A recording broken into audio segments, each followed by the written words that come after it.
Some walls are made of concrete, others are made of silence. But the strongest walls, the ones that last the longest, are built from fear. Fear that keeps people apart even when they're close enough to hear each other breathe. I've spent more than 40 years documenting human stories. Wars, loss, separation. But this one still breaks me. Because it ends 2 years too late. Berlin, 1961. A wall rose overnight. 8 million people woke up to find their city cut in half. Friends became foreigners, neighbors became enemies. And 2 people in love found themselves trapped on opposite sides of concrete, barbed wire, and 26 years of waiting. They wrote letters, 83 of them. They never touched again, never danced again. And when the wall finally fell, one of them was already dead. Let me take you back.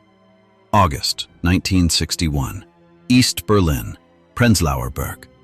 Pre-war apartment buildings with cracked stairwells, cobblestone streets worn smooth by decades of footsteps, corner bakeries smelling of dark rye bread, small cafes where people drank bitter coffee from thick ceramic cups and read newspapers that told half-truths. It was a warm Saturday night. Couples walked under linden trees. Teenagers gathered at Alexanderplatz, making plans for tomorrow. Tomorrow never came. By Sunday morning, soldiers were stringing barbed wire across entire streets. Windows were bricked shut, cobblestones torn up. The sound of hammers on brick, the screech of metal wire. And then, crying. Crying from open windows as families realized what was happening. A wall was rising, 30 miles long, 12 feet high, topped with barbed wire and broken glass. Everyone said it was temporary. No one believed it. Her name was Anna Bergman, 24 years old. She lived in a 4th-floor walk-up on Schönhauser Allee. She worked as a seamstress in a state textile factory, 6 days a week sewing railway uniforms. At night, she listened to American jazz on a small radio. Miles Davis, Billie Holiday. The volume turned low, headphones on. Listening to forbidden music felt like breathing fresh air. I met Anna in 2008. She was 71 then, living in reunified Berlin. But when she spoke about those days, her eyes changed. They became younger, sharper, like she was looking straight through the years. She had kept everything. A shoebox worn thin at the corners. Inside it, 83 letters, each one folded and unfolded so many times the paper had grown soft. His name was Peter Hoffman, 26 years old, West Berlin, Kreuzberg, a freelance photographer. He documented life in a divided city with a Leica camera that never left his neck. I never met Peter. He died in 1987. But I saw his photographs. Black and white images of Berlin, faces, streets, quiet joy, silent despair. In his self-portraits, you see a thin young man with dark hair, intense eyes, hands stained with darkroom chemicals. A man who watched the world closely. They met in 1959, 2 years before the wall, a jazz club in East Berlin, The Melody on Friedrichstrasse. Thursday nights, real jazz, the kind that made you forget what country you lived in. Anna was there with friends from the factory, drinking Pilsner that cost 40 pfennigs a glass. Peter was photographing the crowd for a West Berlin magazine. He saw her across the room. The way she closed her eyes during the saxophone solo. The way she moved to the rhythm without noticing. At the break, he asked if he could photograph her. She said no. So we sat down and talked to her instead. For 2 years, they were inseparable. Peter crossed into East Berlin 3, sometimes 4 times a week. Back then, it was easy. Just show your papers at the checkpoint. The city was divided politically, but not physically. Not yet. Sunday mornings, they had breakfast on Unter den Linden. Soft-boiled eggs, dark bread with butter, black coffee, Juno cigarettes. They argued gently about art and politics, about the future. Peter wanted Paris, photography, freedom. Anna wanted a small dressmaking shop, beautiful clothes for ordinary people. They talked about marriage, children, a life together. On August 12th, 1961, Peter crossed into East Berlin for what he thought was an ordinary Saturday night. They went dancing. Anna wore a blue cotton dress she had sewn herself. Peter wore his leather jacket.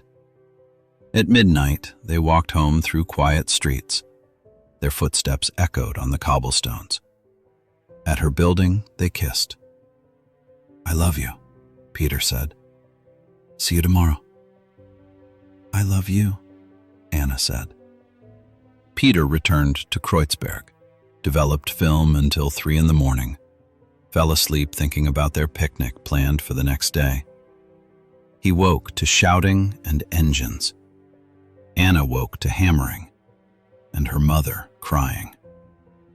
By noon, Berlin was 2 cities, and Peter and Anna were on opposite sides of a wall that everyone called temporary, and everyone feared was permanent. For 3 weeks, they didn't believe it would last. Peter went to the wall every day, stood at the barrier, staring east. He could see Anna's building, 4th floor, 3rd window from the left. Anna stopped going to work. She stood at her window for hours, looking west. 3 kilometers apart. Might as well have been 3,000. Her mother whispered comfort. Her father said nothing. He just held her while she cried. 3 weeks later, a package arrived. No return address. Hand-delivered by someone Anna's mother didn't recognize. Inside was a photograph. Anna, laughing at the Alexanderplatz fountain. Taken in July. On the back, in Peter's handwriting, "I'm still here. I'm waiting. I love you." Anna held that photograph for 3 hours. Then she sat at her desk, picked up her pen. "Dear Peter," she wrote. That was the first letter. There would be 82 more.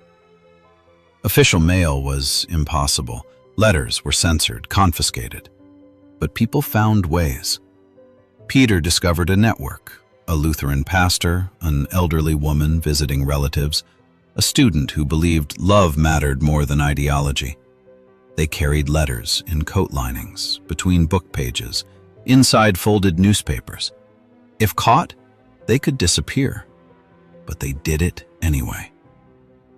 I read all 83 letters. Peter wrote about ordinary things, work, weather, photographs, but every sentence carried longing. Anna wrote about dresses she sewed, small rebellions, her mother's garden. In the early letters, there was hope. When the wall comes down. By the mid-1960s, hope became quieter. If the wall comes down.